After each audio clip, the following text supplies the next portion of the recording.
This video is brought to you by Atlas VPN. What are you doing?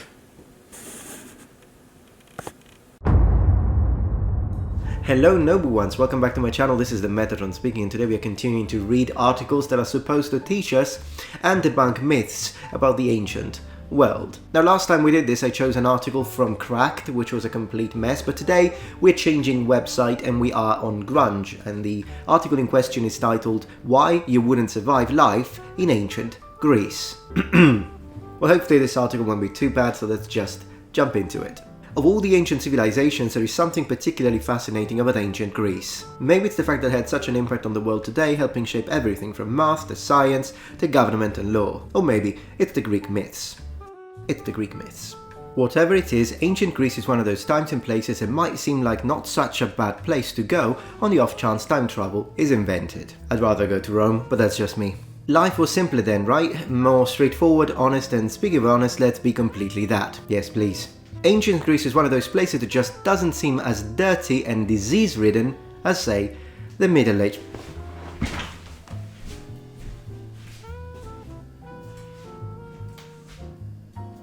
You know, this is some top-tier, high-level multitasking here, because they're not only going to teach us about ancient Greece, but they are spreading myths about the Middle Ages at the same time. Most channels in the community of the sword have already sort of addressed this myth that the medieval period was dirty so many times that I feel like, you know, it's kind of redundant to kind of address that again, but I'd like to sort of like focus on these two words very, very briefly. Dirty and disease-ridden as the Middle Ages. So the Middle Ages were not dirty per se, people washed a lot more than you would think. And when it comes to disease-ridden, I mean, we were disease-ridden 3 years ago. So it's like, oh gosh, anyways, let's see. After this, I'm not very confident as to what they can actually teach me about ancient Greece, considering this kind of starting, but let's see what else they say. Streets were cleaner because people weren't just pooping in them. Probably. Attitudes were more refined, and it was a society conducive to allowing some of the world's great thinkers to just think. So already the wrong notion of medieval people were just disease-ridden and dirty, and we're also adding the fact that medieval people were absolutely not refined, because the Greeks were more refined. And I'd like to just very briefly counter that with the following. Just keep in mind, during this very brief B-roll, that medieval people were not refined. There you go.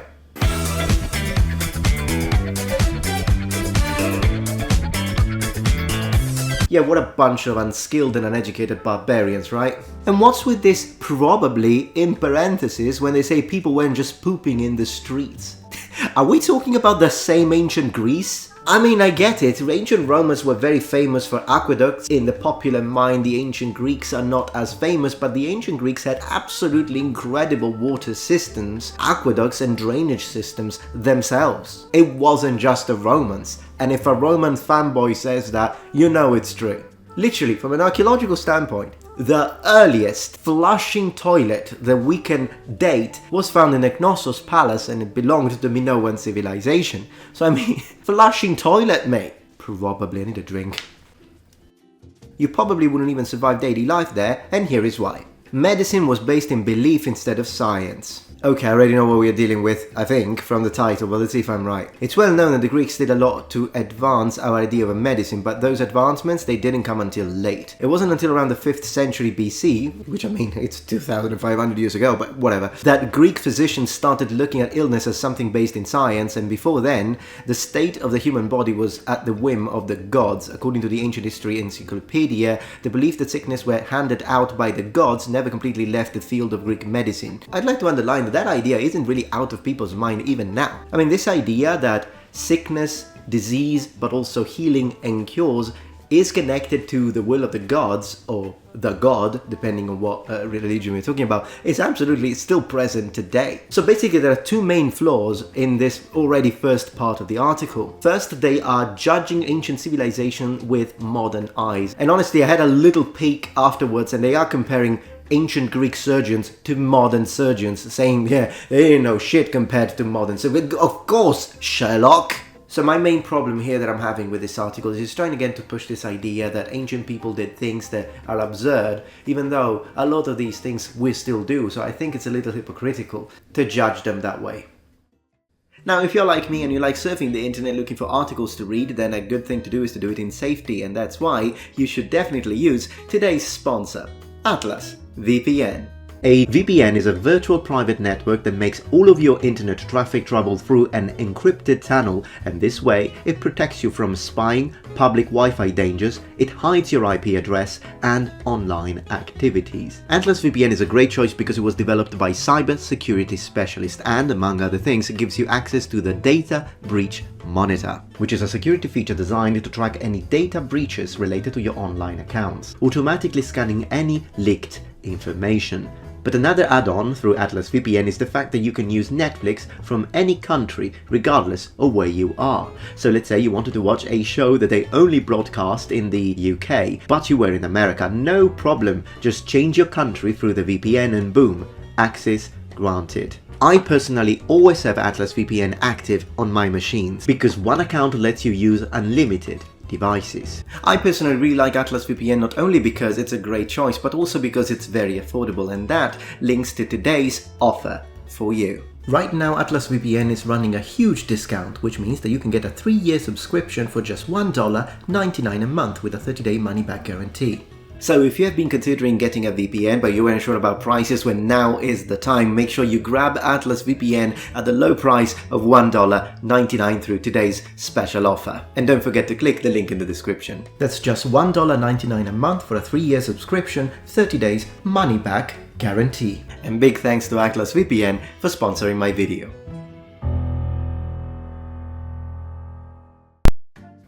Pacifists definitely wouldn't have survived in ancient Greece. War is human nature, and the ancient Greeks were no exception. According to the Ancient History Encyclopedia, they were frequently at war with other city-states and with other peoples. In the earliest day of ancient Greece, advancing armies would be made up entirely of private citizens, and not only were they tasked with fighting, they had to supply their own weapons and equipment. Here we have a few things that we need to clarify. Point number one, as they themselves say, war isn't human nature in the sense that not only war isn't a characteristic of ancient Greece. In fact, war is all over the place even right now. Please remember what our grandparents had to experience with World War II, which wasn't that far away. And honestly, if you compare the death toll and the amount of destruction of World War I and World War II, and then compare it to the sort of death toll that they had in the classical period, I'd rather be in the classical period if I had to be actively part of a war. Also, they're saying that in the period of ancient Greece, armies would be made entirely of private citizens. Yes, absolutely. The hoplite armies would basically, it very much depends on what period really, but generally speaking, we're talking about militia force that, yes, they had to supply their own weapons and equipment, but that was the same for Rome until it became, after the Marian reforms, and then it became professional soldiers and whatnot. But this isn't a strange thing. Their gear was rarely the best, and in many cases, farmers actually was top-notch, mate. I mean, ancient Greek war gear, as you call it, was top-notch. There was nothing in the way of organization insignias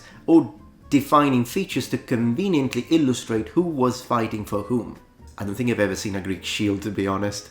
And that's just one thing. The organization of these citizen armies varied. Take Athens, for example. What citizens were expected to do, depending on their wealth and social status, was the exact same for Republican Rome. The citizens, not quite at the top of the pecking order, but pretty damn close, were the horsemen because they were wealthy enough to keep horses. There will be a similar situation even in the medieval period, to be honest. It's not like the kings started to give out horses for free to everyone. You had to be able to afford it. The next group were the hoplites, because they could afford the 70-odd pounds of armor and weapons they needed to supply and carry. Yeah, that's where we draw the line. Clearly this number is incorrect. I'll tell you the correct number in a minute. Article writers that don't really study military history, that don't even have a passion, because you don't need to be a military historian. You don't need to be an historian to understand the weight of equipment, the general load of a soldier of a specific time period in which you're interested in. You just need a passion for it. But if you're not a historian, you haven't studied it, and you do not have a passion for it, don't give out numbers like this, because whoever is reading this now thinks that the hoplite had a 70-odd pound of armor and weapons. The situation with hoplites in ancient Greece is actually quite controversial, and I probably should make a full-on dedicated video. And when I say controversial, is because there are several experts that literally fight against each other, something that probably they don't know. I'll tell you about it in a second. When it comes to the actual weight of the general equipment of a hoplite.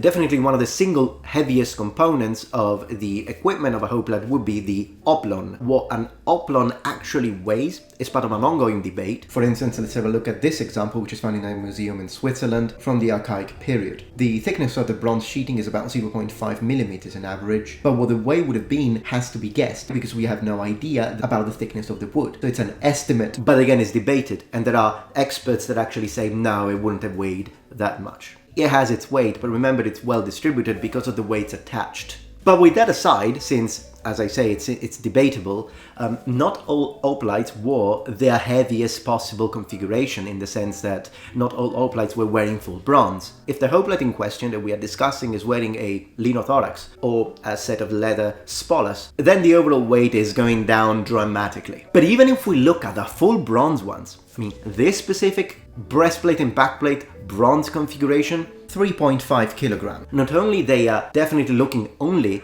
at the heaviest possible configuration, but they are going beyond what that heaviest configuration is, in the sense that the full-on equipment of a hoplite, which not only included weapons and armor, but also included everything else that a hoplite had to carry. And also another thing that oftentimes people that write these articles completely ignore is how heavy the equipment of a modern-day soldier is. Because they think, well, modern day soldiers are not carrying bronze armor, so it must be, you know, very, very light, but it's not. Believe me, it isn't light. The life of a soldier, whatever era you're looking at, is not going to be easy. Ancient Greece or not. In this whole war section that they're trying to push forward with the idea that if you were a pacifist, good luck living in Greece because they had a lot of war. But here's the problem. You could say the same thing for World War I, for World War II, for the Napoleonic era, for the American Civil War, for the American War of Independence, for the French Revolution. I mean, I can go on. I think it's less hypocritical and kind of easier to say that if you're a pacifist, you're gonna hate this world regardless of when you were born. Because one thing that we do as a species is war, and hopefully, eventually we'll evolve out of it. But you can't really point the finger of ancient Greece, I don't think, at least. Well, let me know what you think. Point the finger at ancient civilization and say, oh, they were horrible because they had war. With the millions of people that died during the world wars that we had in the 20th century, I don't think we are in the position to do that. Sparta has the reputation as the most militaristic of the Greek city-states. And at the height of their power, around 404 BC, Sparta was so confident in their military might that their city didn't have walls. They didn't need them, they had Spartans. It's true that Sparta didn't have a wall in a certain period of time, because then eventually they will build the walls, but it is true. But I'm curious to see if they're going to support this they had Spartans thing. Let's see what they say, and then I'll tell you why they didn't have walls. Figuring out what's real and what's fiction is tough when it comes to Sparta, because life science says a lot of what historians know comes not from them but from their enemies. We do know Sparta was very fertile, and not having to worry too much about food gave them the chance to focus on other things like fighting and poetry. Okay, and then they don't say anything about it.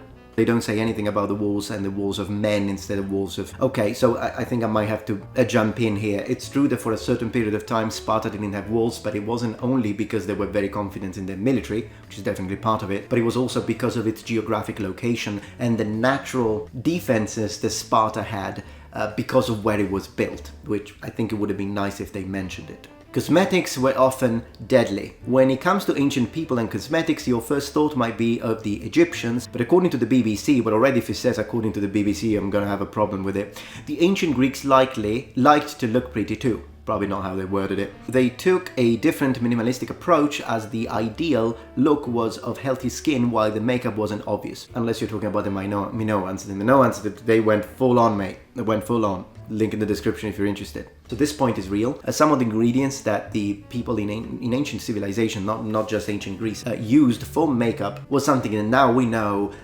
would be bad for you.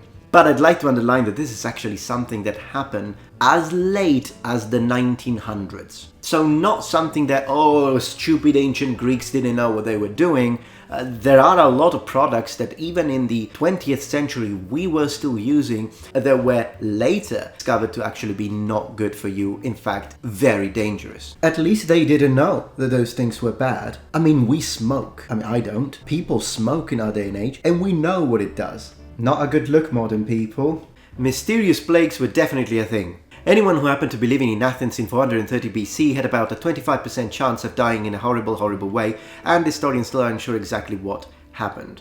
Plagues have been with us probably since the prehistorical times.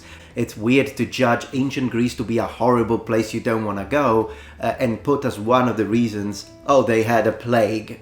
Because again, Spanish flu of the 1920s. So basically what they're trying to do here is trying to defend this idea, oh, ancient Greece was a horrible place. Let's try and find ways to justify this statement.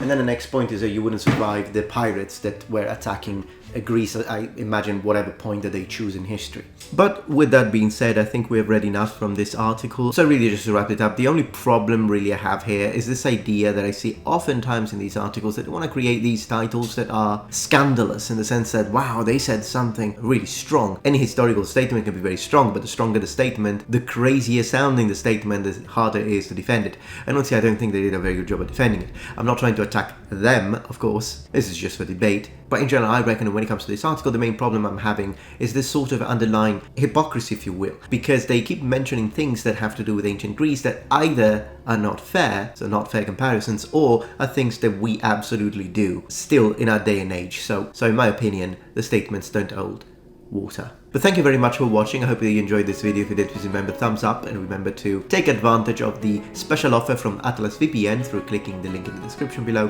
Thank you very much for watching, and remember, the Metatron has spread his wings. Goodbye.